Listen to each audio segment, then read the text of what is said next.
नमस्कार, मैं विकास कुमार सत्य बहुमत के पॉडकास्ट सीरीज में फिर से स्वागत है आपका। आज हम कुछ दर्शकों के जो मन में सवाल है एक सत्य बहुमत को लेकर के, विचार को लेकर के उभरते हैं, उस सवालों का जवाब हम सतदेव चौधरी से लेना चाहेंगे। नमस्कार है चौधरी साहब आपका। नमस्कार, धन्यवाद जी।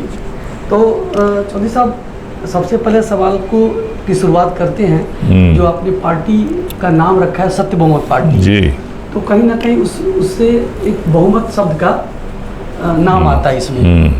तो आपने जैसा बताया कि आपने आरटीआई भी लगाई, उसमें आपने बताया कि जो हमें आरटीआई से जवाब मिला उसमें ये पता चला कि हमारे संविधान में बहुमत की कोई परिभाषा नहीं है। आज़ादी के बाद से जो सरकारें बनते आ रही हैं वो बहुमत से ही बनती हैं, लेकिन फिर भी बहुमत की कोई परिभाषा स्पष्ट नहीं है और अपरिभाषित है।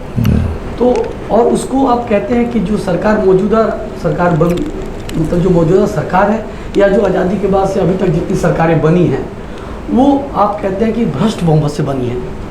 तो हमारा सवाल यही है, लोग ये समझना चाहते हैं कि ये जो 272 का जो मैजिक फिगर है, जो सदन के जो 543 लोकसभा का उदाहरण लें तो 543 लोकसभा का चुनाव होता है, उसमें आधे से अधिक 272 या उससे ज़्यादा जिस भी नेता के पक्ष में समर्थन है वो सरकार बनाएगा।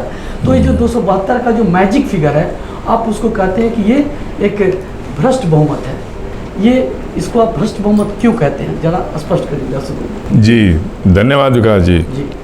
देखिए, किसी भी राजनीतिक व्यवस्था के अंदर, चाहे वो कैसी भी राजनीतिक व्यवस्था हो, डेमोक्रेसी हो या किसी और प्रकार की राजनीतिक व्यवस्था हो, उसमें जो सरकार बनाने की विधि है वो तो एक बहुमत से ही है। और हमारी राजनीतिक व्यवस्था भी 1947 के बाद अंग्रेज़ों से आज़ादी लेने के पश्चात एक राजनीतिक व्यवस्था के माध्यम से हुई, जिसके अंदर हमारे नेताओं ने एक तो लोकतंत्र को स्वीकार किया, दूसरा निष्पक्ष चुनाव करवाने का बात करी गई, और तीसरी बात ये हुई जी कि बहुमत से हम सरकार बनाएंगे। तो आज के दिन देखिए, जरा इसका जवाब देने से पहले ये आपको समझना ज़रूरी है कि हमारी आज की राजनीतिक व्यवस्था क्या है, तब आपको सत्य बहुमत को समझने में बहुत आसानी हो जाएगी। आज की राजनीतिक व्यवस्था ये है कि पूरे देश का प्रतिनिधित्व करवाने के लिए 543 सांसदों का चुनाव पूरे देश के अंदर होना तय हुआ। यानी जिस भी पार्टी का या जो भी उम्मीदवार होगा, उसको अन्य उम्मीदवारों की तुलना में, चाहे किसी भी पार्टी के हों वो, यदि सबसे ज़्यादा वोट मिल गए तो हम उसको विजयी मानते हैं कि भाई ये हमारा उस एरिया का प्रतिनिधि होगा। ये हर क्षेत्र के अंदर ये संख्या कम ज़्यादा होती है। लोकसभा की बात कर रहा हूँ मैं। तो किसी क्षेत्र के अंदर तो कोई उम्मीदवार 1 लाख वोटों से जीता, किसी क्षेत्र के अंदर उम्मीदवार 2 लाख वोटों से जीता, किसी क्षेत्र के अंदर हो सकता है वो 1000 वोटों से ही जीता हो। लेकिन यदि आपके सबसे ज़्यादा वोट हैं तो उसको हम जीता हुआ मानते हैं। एक व्यवस्था तो ये हुई। तो इस पूरी राजनीतिक व्यवस्था में 3 तरह की व्यवस्थाएं हैं, और सारे 543 जब जीत जाते हैं तब नंबर आता है दूसरी व्यवस्था के अंदर सरकार बनाने का। तो सरकार बनाते समय आप ये कहते हैं, आप ये मानते हैं कि 543 में से आधे से ज़्यादा सांसदों के बहुमत को हम बहुमत से सरकार बनाना मानते हैं। तो ये व्यवस्था उम्मीदवार के चुनाव में तो नहीं है। मान लो एक उम्मीदवार के चुनाव में कुल वोटर 20 लाख हैं और 12 लाख वोटरों ने ही वोट किया, उसके अंदर तो आप ये कहते हैं जी कि 6 लाख से ज़्यादा वोट लेके जीतेगा उम्मीदवार, ऐसा नहीं है ना, ऐसा नहीं। ठीक है ना। उसमें तो ये कहते हैं जी कि आप अगर 15, 20 या 10 उम्मीदवार भी चुनाव लड़ रहे हैं तो जिसके सबसे ज़्यादा वोट हैं हम उसको जीता हुआ मानते हैं। यहाँ तक 1 वोट भी ज़्यादा है, 1 वोट भी ज़्यादा है तो हम उसको जीता हुआ मानते हैं। लेकिन जब 543 सांसदों का चुनाव हो चुका, फिर आप कहते हैं जी कि नहीं, आधे से ज़्यादा होना आवश्यक है। ऐसा क्यों है? क्यों इन्होंने ऐसा ये कंडीशन लगाई? देखने में, सुनने में तो ये बहुत अच्छा लगता है कि भाई आधे से ज़्यादा हो तो उसको इसी को बहुमत मानेंगे। जो एक साधारण मतदाता है, साधारण वोटर है, वो तो यही कहेगा जी कि हाँ ये बात तो ठीक है। ये वो सर वो इस तरीके से कुछ है कि भाई 100 में कहते हैं कि 49 और 51। तो ये बात उम्मीदवार के चुनाव में नहीं है क्या? उम्मीदवार के चुनाव में क्यों नहीं है, ये बताइए आप। वो फार्मूला तो फिर उम्मीदवार के चुनाव में भी होगा। वहाँ नहीं है। उम्मीदवार का चुनाव तो अभी 5 दिन पहले ही तो हुआ है जी। उसके बाद में तुरंत आप सरकार बना रहे हैं। जी। तो वहाँ तो ये फार्मूला है कि 50 में से 51 होने चाहिए, लेकिन उम्मीदवार के चुनाव में नहीं है। ये बात आपकी स्पष्ट हो गई होगी कि उम्मीदवार का चुनाव कैसे होता है और सरकार कैसे बनाई जाती है। और तीसरी व्यवस्था के अंदर जब सरकार बन गई तब आप बिलों को पास फेल करवाने के चक्कर में संसद के अंदर हाउस होता है जी। उसके अंदर और तीसरी व्यवस्था है वो ये है कि जितने वो बिल पास करवाने के लिए जो संसद में उपस्थित हैं उनका बहुमत चाहिए। जी। मान लो 100-150 सांसद वहाँ उपस्थित ही नहीं है तो उनका होना वहाँ कोई उनकी हाजिरी होना कोई ज़रूरी नहीं है। वो अनिवार्यता नहीं है वहाँ। वो अनिवार्यता नहीं है। मान लो 543 में से 400 ही सांसद उपस्थित हैं तो वहाँ बहुमत बन जाएगा 201 से ही। अगर आपके पक्ष में 201 सांसदों का समर्थन है तो वो बिल पास कर दिया जाएगा। तो हर तीनों व्यवस्थाओं के अंदर अलग अलग तरीके की व्यवस्था है। हम इसका विरोध करते हुए ये कहना चाहते हैं कि सत्य बहुमत हम उसको बोलेंगे जिस उम्मीदवार के नहीं, जिस पार्टी के, मान लो 10 पार्टियां चुनाव लड़ रही हैं पूरे देश के अंदर, तो जिस पार्टी के सबसे ज़्यादा वोट होंगे, भले ही उसके उम्मीदवार हार गए या कम वोटों से जीते या ज़्यादा वोटों से जीते, अगर कुल वोट उस पार्टी के ज़्यादा है अन्य पार्टियों की तुलना में, तो हम ये मानते हैं जी कि उसका बहुमत है और सरकार बनाने का वोटों के बहुमत से उसको अधिकार, सरकार बनाने का अधिकार मिलना चाहिए। ये सत्य बहुमत में और आज की राजनीतिक व्यवस्था में अंतर है। जी।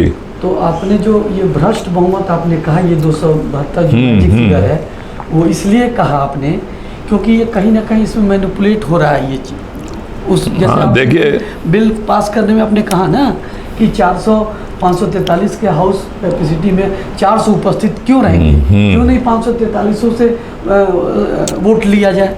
हाँ, उनसे ये कंसेंट ली जाए भाई आप इसके पक्ष में हैं या नहीं है।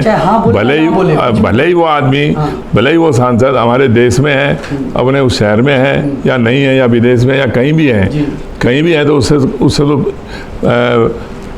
विरोध में या पक्ष में उसके समर्थन करवाया जा सकता है ना।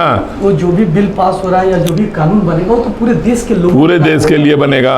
वो देश के कहीं ना कहीं हित और फायदे के लिए जब तो बिल प्रेजेंट हुआ है। तो इतनी क्या जल्दी है कि उसको अभी शाम को आज 4 बजे ही इसका निर्णय होना चाहिए और 2 दिन रुक के हो सकता है निर्णय।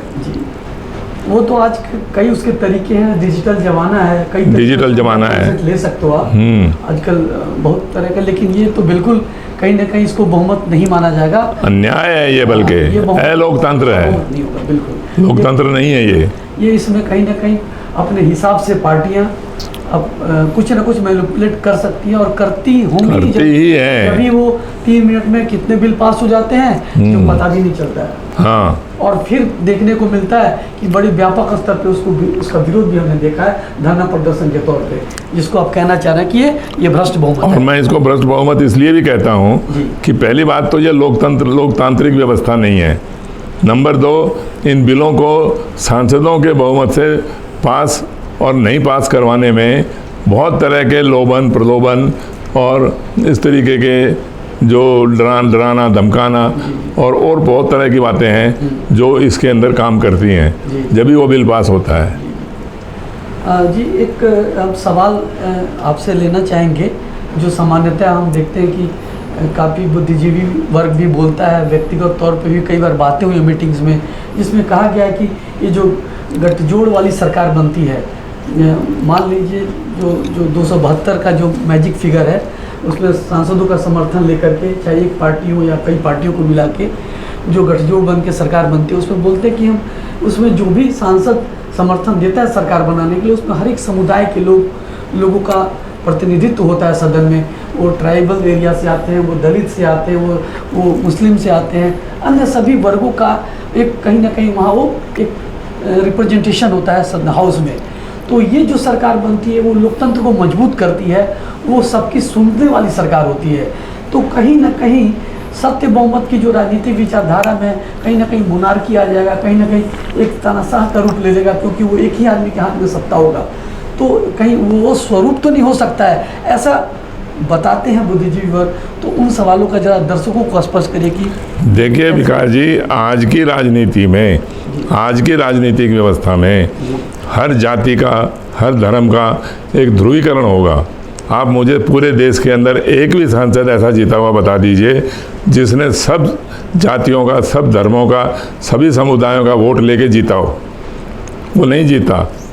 जिस क्षेत्र के अंदर हिंदू ज़्यादा है वहाँ हिंदू जीतेगा, जिस क्षेत्र के अंदर मुस्लिम ज़्यादा है वहाँ मुस्लिम ज़्यादा जीतेगा, या जिस भी जाति का जैसा भी कोई उसमें वर्ग है तो वही लोग जीतते हैं और टिकट भी उन्हीं को दी जाती है। तो सत्य बहुमत की राजनीति में तो आपको ध्रुवीकरण खत्म हो जाएगा। तो आपको हर जाति के सबसे ज़्यादा वोट लेने हैं, और सबसे ज़्यादा वोट तो तभी आएंगे ना जब आपके क्षेत्र के अंदर जितने भी हिंदू हैं, मुसलमान हैं, या जैन हैं, सिख हैं, ईसाई हैं, उन सब के वोट आपको ज़्यादा मिलें, तभी तो आप जीत पाओगे, तभी आप सरकार बनाने की संभावना बनेगी। तो ये तो आज की राजनीतिक व्यवस्था को आप समझे ही नहीं। इसका मतलब आज की राजनीतिक व्यवस्था तो इतनी ध्रुवीकरण से ग्रस्त हो चुकी है, सिवाय ध्रुवीकरण के आज कुछ है ही नहीं। आप मुझे एक भी उदाहरण ऐसा बता दीजिए पूरे देश के अंदर कि जहाँ हिंदू के बदले में मुसलमान जीत गया हो, या मुसलमान क्षेत्र के अंदर कोई हिंदू या जैनी जीत गया हो। आप बताइए कोई ऐसा है तो। और जहाँ तक बात ये रही जी कि आपने कहा तानाशाही हो गई है, तो तानाशाही के अंदर तो विकास जी चुनाव होते ही नहीं है। तानाशाही में चुनाव होते हैं क्या? नहीं। तानाशाही तो अपने बंदूक के नोक के ऊपर तानाशाह बनता है। बिल्कुल।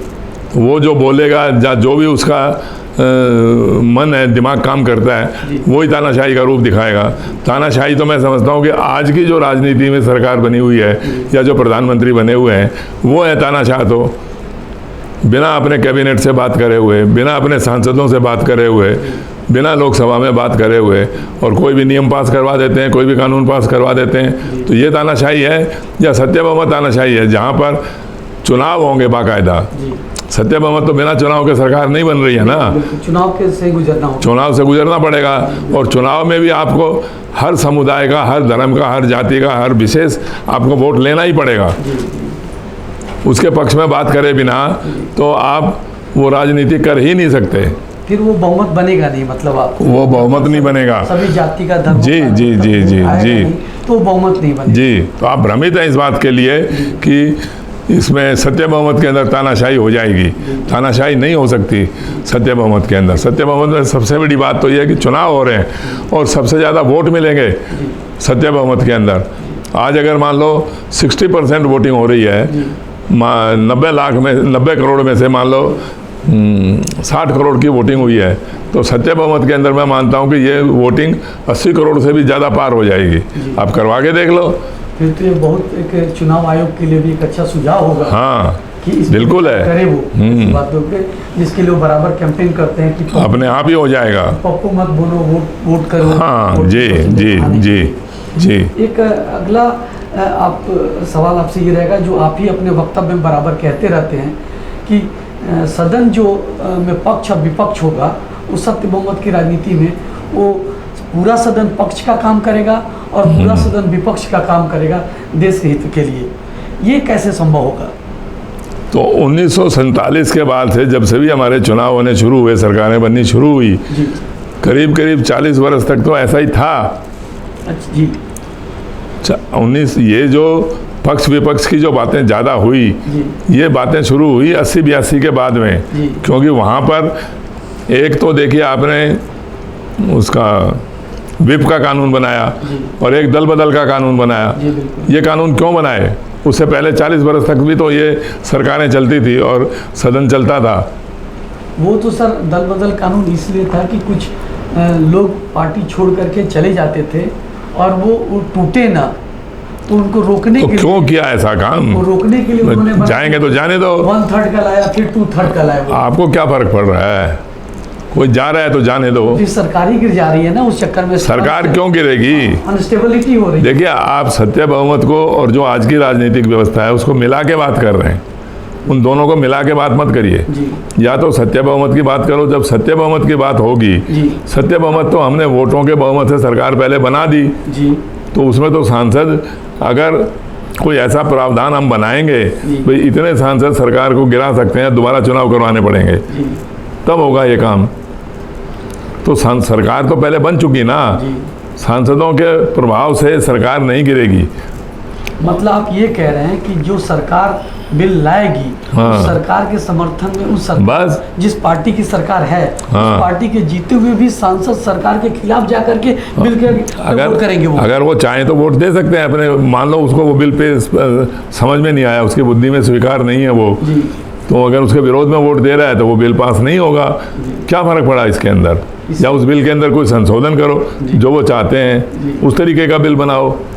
जी जी। भाई ये तो नहीं होगा। मेरा सांसद सत्य बहुमत का सांसद कोई सत्य बहुमत का गुलाम थोड़ी है। जी जी। जैसे हम एक उदाहरण लें, अभी किसी बिल कानून आया जिसको ऊपर काफ़ी इतना बड़ा हंगामा हुआ, पूरे देशव्यापी किसानों ने धरना प्रदर्शन किया।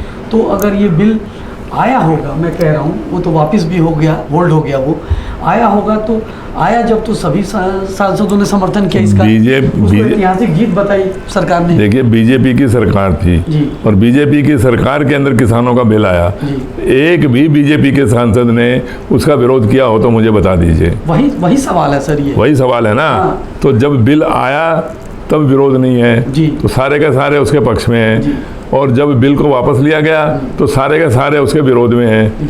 ये अपने आप में एक हंसी का मजाक है या नहीं है? अगर यही सवाल मैं सत्य बहुमत की राजनीतिक व्यवस्था में उठाऊं, हाँ। अगर ये बिल आएगा तो आप कह रहे हैं कि सारा हाउस विपक्ष हो जाएगा। नहीं, हाँ। अगर उस बिल के अंदर कोई बात गलत होगी जी।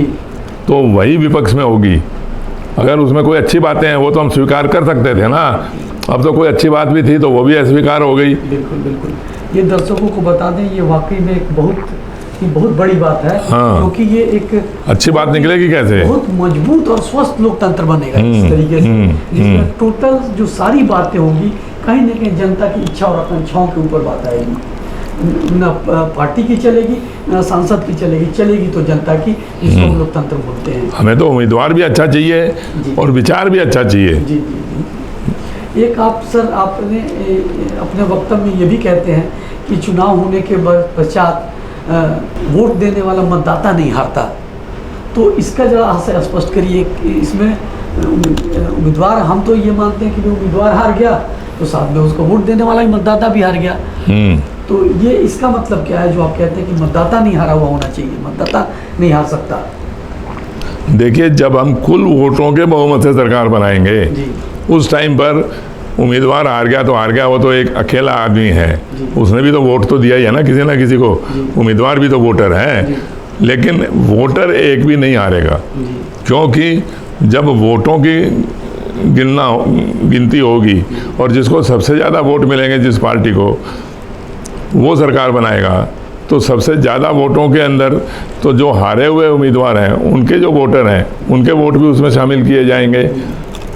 तो आज की तरह ना तो वो वोटर नहीं हारेगा, आज तो वोटर तो हार ही गया और उम्मीदवार भी हार गया आज की राजनीति में। तो जब हम मतदाताओं की गिनती से, मतदाताओं के ज़्यादा होने से, अधिक मतदाता होने से सरकार बनाएंगे, फिर तो मतदाता नहीं हारेगा ना।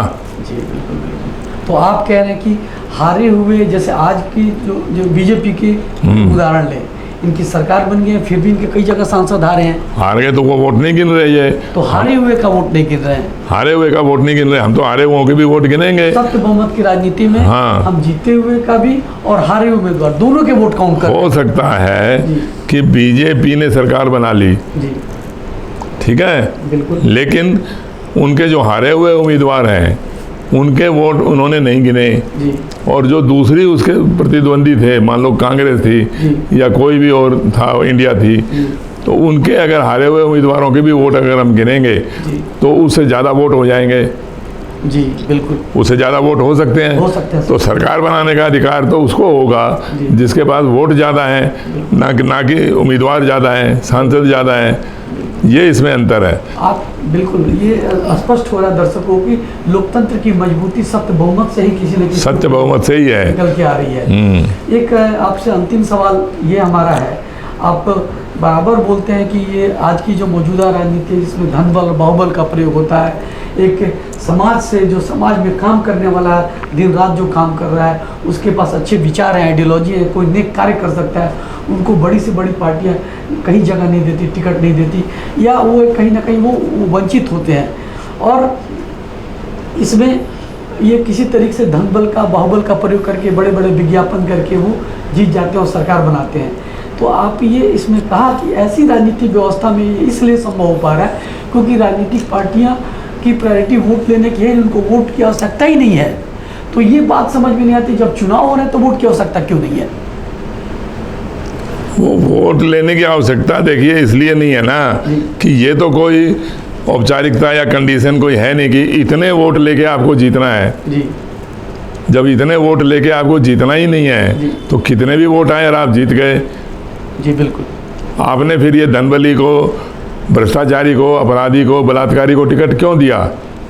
अगर आपको अच्छी राजनीति करनी थी तो आधे से ज़्यादा उम्मीदवार तो हमारे आज के दिन जो भ्रष्ट हैं और जो अपराधी हैं, बलात्कारी हैं, वो जीतते हैं। वो कैसे कानून बनाते हैं ये भी आपके सामने है। जी जी बिल्कुल। तो भ्रष्टाचारी को जब टिकट दोगे और वो उसको जितवाओगे, उसी के समर्थन से आप सरकार बनाओगे, तो क्या होने वाला है फिर उस राजनीतिक व्यवस्था का?